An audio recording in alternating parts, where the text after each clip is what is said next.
Hello friends, good morning. बहुत दिनों के बाद मैं अपना एक फिर से वीडियो आप लोगों के सामने ला रहा हूँ और उम्मीद करता हूँ कि आप लोग मेरे इस वीडियो को लाइक ज़रूर करेंगे। और ये आज का जो वीडियो है ये कुछ खास है, क्योंकि इस वीडियो में आप लोगों को कोई वीडियो ग्राफिक नहीं, सिर्फ मेरा ऑडियो सुनाई देगा।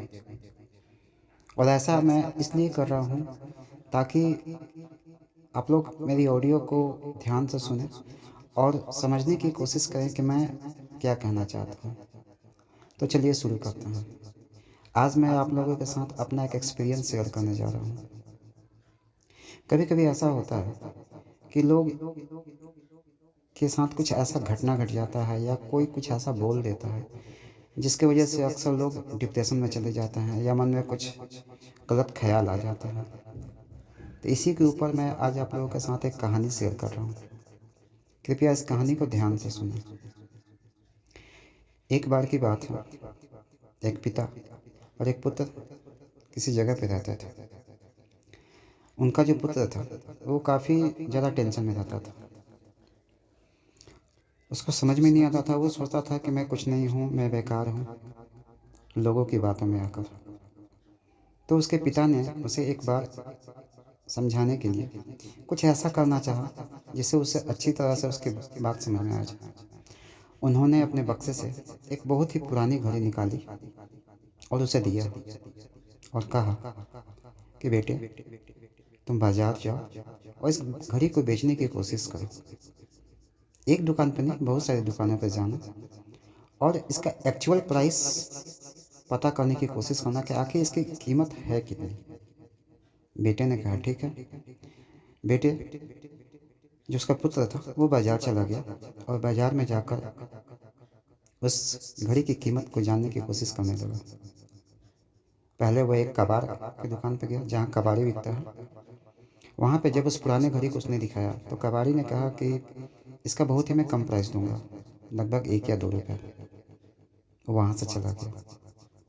फिर वो एक और दुकान के पास गया जहाँ घड़ी का दुकान था।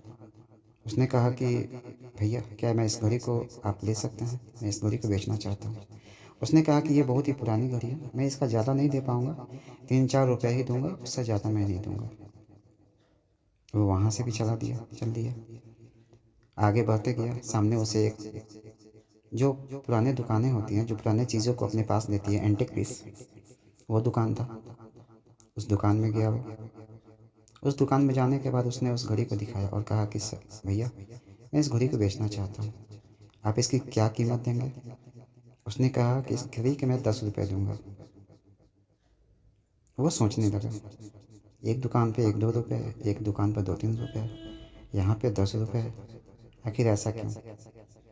वह यह बात सोचते सोचते घर की ओर चल दिया। वापस घर आने के बाद उसने अपने पिता से कहा कि पापा, एक दुकान पे मुझे 1-2 रुपये मिल रहा था, जो कचरे का दुकान था जहाँ पे लोग कबाड़ी बेचते हैं। उसके बाद मैं घड़ी की दुकान पे गया, वहाँ पे उन्होंने कहा है 2-3 रुपये से ज़्यादा मैं नहीं दूंगा। उसके बाद मैं एंटिक दुकान, जो एंटिक पीसों को रखते हैं, उनके पास गया। उन्होंने मुझे इस घड़ी की 10 रुपये कीमत दी। आखिर इसकी एक्चुअल प्राइस है कितनी? पिता ने कहा कि इसकी प्राइस नहीं है, इसकी प्राइस कुछ नहीं है, डिपेंड करता है कि खरीदार किस मोटिव से इस घड़ी को खरीदना चाहता है।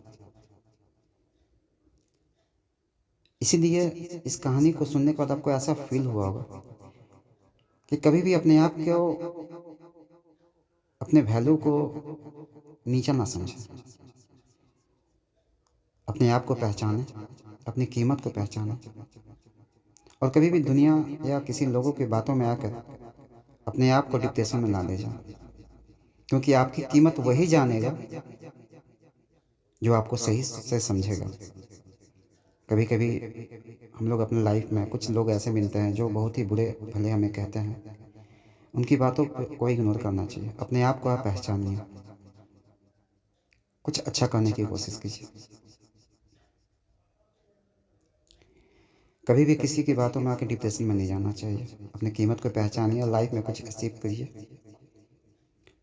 जो आपकी कीमत को जानेगा वो आपकी रिस्पेक्ट जरूर करेगा। जो आपकी कीमत को नहीं जानेगा वो आपकी रिस्पेक्ट कभी नहीं करेगा।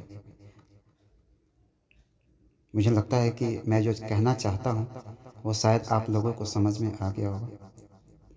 अगर मेरी बातें मेरे द्वारा ये शेयर किया गया स्टोरी एक्सपीरियंस आप लोगों को अच्छी लगी तो कृपया मेरे वीडियो को, मेरे चैनल को सब्सक्राइब करें, लाइक करें और किसी भी प्लेटफॉर्म पे इसको शेयर ज़रूर करें। धन्यवाद।